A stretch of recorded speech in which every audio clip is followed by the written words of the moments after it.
Om Shri Krishna. This video is being recorded for Geeta Olympia 2025. Om Shri Paramatmane Namaha. Shrimad-Bhagavad-Gita अथ सप्तमोऽध्यायः श्रीभगवानुवाच मय्यासक्तमनः पार्थ योगैर्युञ्जन्मदाश्रयः असंशयं समग्रं माय यथा ज्ञास्यसि तच्छृणु ज्ञानन्तेऽहं सविज्ञानम् इदं वक्ष्याम्यशेषतः यज्ञात्वा नेह भूयोऽस्मि ज्ञातव्यमवशिष्यते मनुष्याणां सहस्रेषु कश्चिद्यतति सिद्धये यततामपि सिद्धानां कश्चिन्मां वेत्ति तत्त्वतः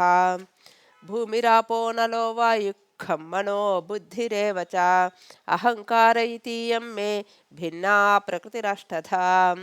अपरेयमितस्त्वन्यां प्रकृतिं विद्धि मे परां जीवभूतां महाबाहो ययेदन्धार्यते जगत् एतद्योनीनि भूतानि सर्वाणीत्युपधारय अहं कृष्णस्य जगतः प्रभवः प्रलयस्तथा मत्तः परतरं नान्यत् किञ्चिदस्ति धनञ्जय मयि सर्वमिदं पौत्रं सूत्रे मणिगणा इव रसोऽहमप्सु कौन्तेय प्रभास्मि शशिसूर्ययोः प्रणवः सर्ववेदेषु शब्दखे पौरुषन्नुषु पुण्यो गन्धः पृथिव्यां च तेजश्चास्मि विभावसौ जीवनं सर्वभूतेषु तपश्चास्मि तपस्विषु बीजं मां सर्वभूतानां विद्धि पार्थ सनातनं बुद्धिर्बुद्धिमतामस्मि तेजस्तेजस्विनामहं बलं बलवताय चाहं कामरागविवर्जितं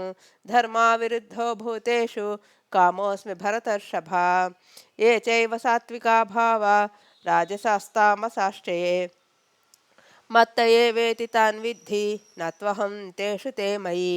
त्रिभिर्गुणमयैर्भावैर्येभिः सर्वमिदै जगत् मोहितन्नाभिजानाति मामेभ्यः परमव्ययं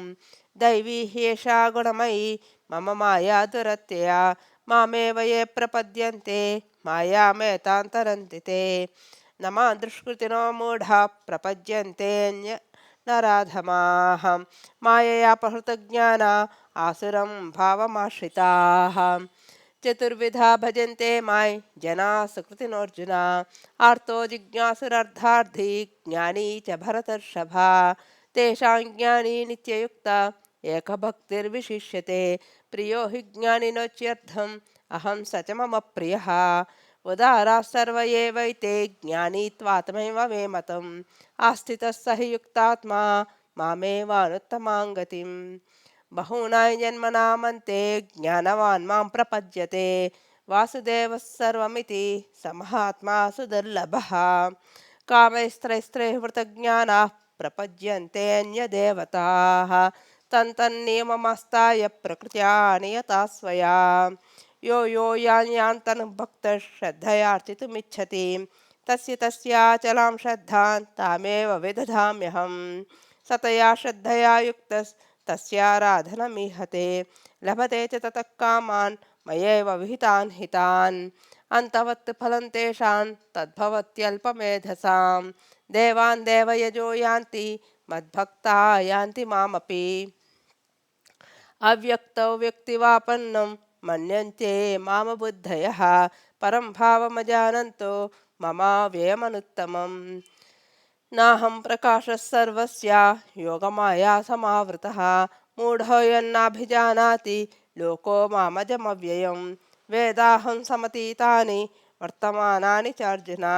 भविष्याणि च भूतानि मां तु वेद न कश्चन